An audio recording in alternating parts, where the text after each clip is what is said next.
Oh, is there anything better than an apple pie, Kirsten Tibbles? Not my apple pie. There is a lot of competition out there, but this is a good one.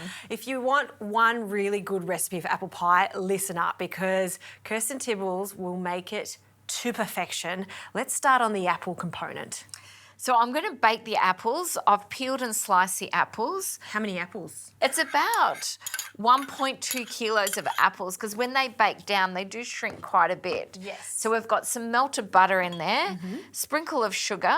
Is on there top. a particular variety of apples you like to use for your apple pie? I really like Granny Smith because they're quite tart. Yes. So I love that tartness in the apple, which goes really well with the pastry. And then you can load it up with ice cream then as well. Oh, yes, please. A little bit of water on top. So we're almost, stewing the apples in the oven. Some cinnamon.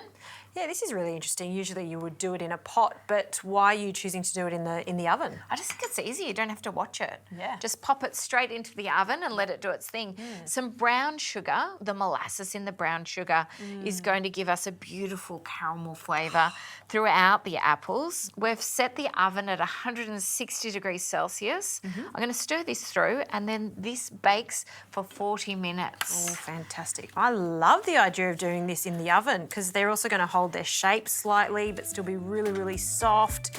Yum. Just that in itself is great.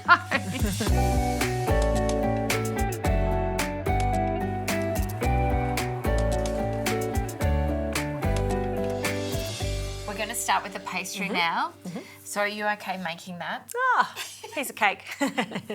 Now the pastry can be made in a stand mixer or we're using a food processor. You're going to mix the butter, vanilla and sugar to start. Okay, how much butter would you like? The butter, I think we've got about 150. Unsalted butter. Unsalted, and then we can always adjust and add the salt that we want. This pastry doesn't have a lot of sugar in it. Okay. You can actually reduce the sugar and it makes some best quiche base as well. Oh, nice tip. This is quite interesting that we're adding the butter and the liquid first as opposed to flour. I don't know, usually when I'm making pastry, I add flour, then the butter, then the egg.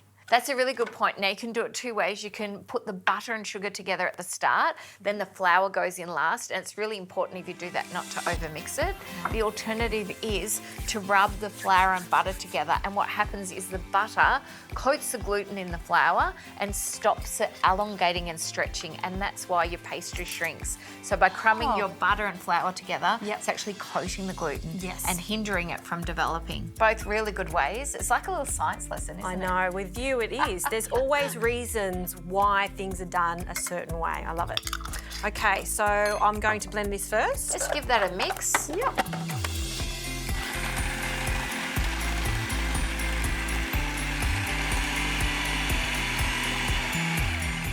So fast, isn't it? I know. Beautiful. And then we can basically add in the remaining ingredients. Okay, so egg goes in. Egg goes in. Got a little bit of water, and this is a great tip. If you've got a pastry that's crumbly, by adding water, you will make the pastry more elastic, and it also makes it a tiny bit flakier.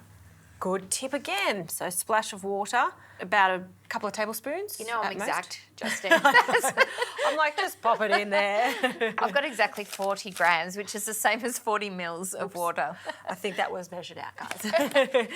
And then in with our plain flour. Yes. Okay. So because we're doing this method, it's important once you add the flour, just mix it until it comes together as a dough, but don't continue mixing because that's when you'll start developing the gluten and that's when your pastry shrinks, which is the last thing we want. All right, so I'll be very careful at this stage. No pressure. To give it a little...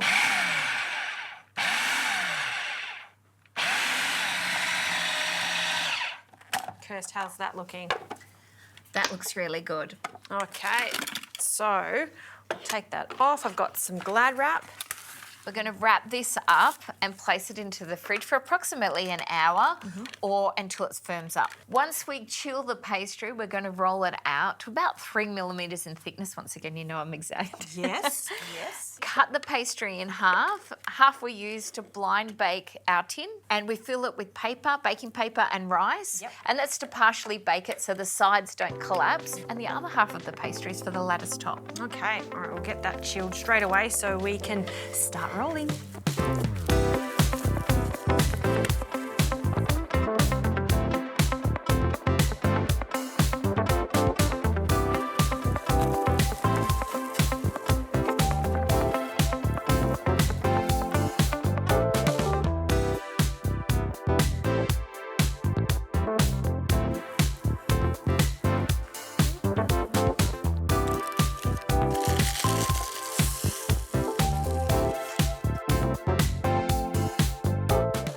pastry has been blind baked. We've removed the rice. It's nice and dry. And the apples are cooked. They really do cook down. It smells so good. It does in here. It smells like grandma's kitchen. It does. We're going to mash half the apples and then just mix them together. So we've got some solid pieces and some soft pieces. I can do that for you. If you do that, I'm going to roll out the remaining pastry and create our lattice top. Now, this is an optional extra. If you just want to create a solid pastry top, it'll be beautiful as well. Okay. Does the bench top, and what do they always say when you're working with pastry and flour? Don't wear black. I warned you. I warned you. Pastry on, more flour on top. Now, I'm going to roll this out and I need to get 12 2-centimetre strips to make my lattice. So these apples, do you like me to put that into If you could pop that into the pie case, and it's important that when you take the rice out of the pie case, that the pastry is actually cooked, because the apple has so much moisture that if it's not cooked, when you put the apples in, it'll stay a little bit raw, and we call that glassy pie bottoms. Oh, is that what that's called? Yeah, because it's a little bit shiny on the bottom. Yeah. So I've just about got this the thickness that I want to. Now I'm using a pizza cutter, which I found in your pantry. And I'm going to cut some strips, approximately 2 centimetres. Now, if you want to, you can do this on a sheet of baking paper. Okay. And if at any stage the pastry gets too soft, you can put it back into the fridge or the freezer to firm up again. You don't want it to go all sloppy, or else you won't get that perfect entwined look. That's right. How's that looking? Very good. That's a good start. Now, I do a little sneaky thing because, you know, I'm a perfectionist. Yeah. I like to make it onto a tray, and then I like to freeze the lattice top to ensure it goes on perfectly, rather than making it on the tart itself. Right. And you could actually do this stage while the apples are still cooking. You can work slowly and have it in the freezer ready to go. You can. Yeah. And it doesn't need to be frozen solid. You just want it to be quite firm so you can handle it.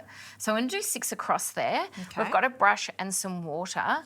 And the idea with this lattice is obviously we weave it. So we go in between. Every second one you lift. Yeah, a little bit of water. And always starting from the centre. Yeah, always starting from the centre. Yep. You can do this directly on the tart if you're in a bit of a hurry. No, but this is just extra assurance. Nothing can go wrong. Well, you know. Well. We put them down and then we repeat until the lattice is done, and we've got 6 pieces this way and 6 pieces across, and then we place it into the freezer. All right, let's do it.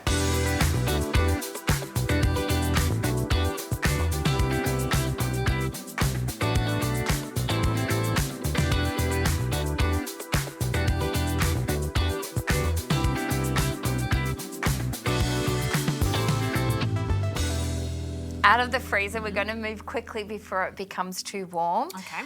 Jazzy, if you can just brush a little bit of water around the top of that pastry, and that'll adhere and join the 2 pieces of pastry together when we place the lattice on top. We're going to flip this over. Do you trust me? Yep, always. Are you ready? Drum roll. Da-da-da-da-da-dun. Over the top. How'd I go? Very good. The reveal. Oh, there we go. There we go. And that's how it's done. Very good. We're just going to use our palm to press it into that pastry on the base and cut off any excess. And that will really hold nicely as it cooks in the oven. That will. We're going to brush the lattice now with a little bit of water, and we're going to give it a sprinkle of raw sugar on top, which will keep that beautiful golden colour, and it's that pop of sweetness, those little granules of sugar that really come through once you take a bite of the apple pie. Fantastic. And how long do we cook it for at the last stage?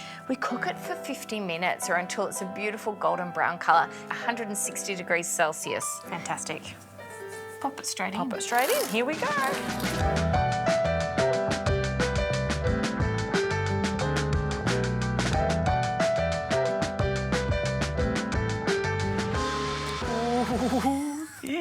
It looks great, and I love all that sugar on top. I know, that's what makes a good apple pie, isn't Yeah, it? absolutely. Now, it's warm enough that I can take it out of the tin, but not cold. Okay. You can serve it hot or cold.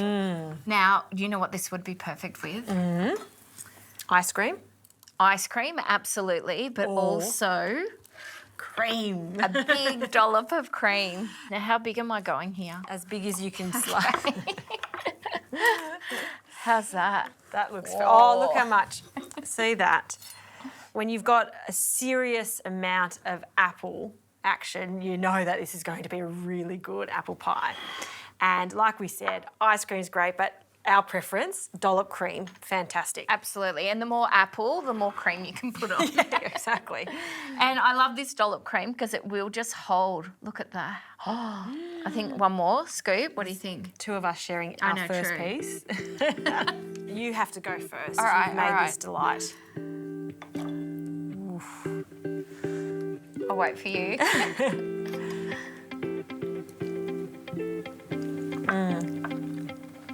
Apple pie. There's something nostalgic about it. It's like warm and fuzzy. You can't help but smile because it is that delicious. And then when you get your friend Kirsten Tibbles making it for you, it's just always going to be even better. Oh, thanks, Kirst. Thanks for having me. Great recipe, as always.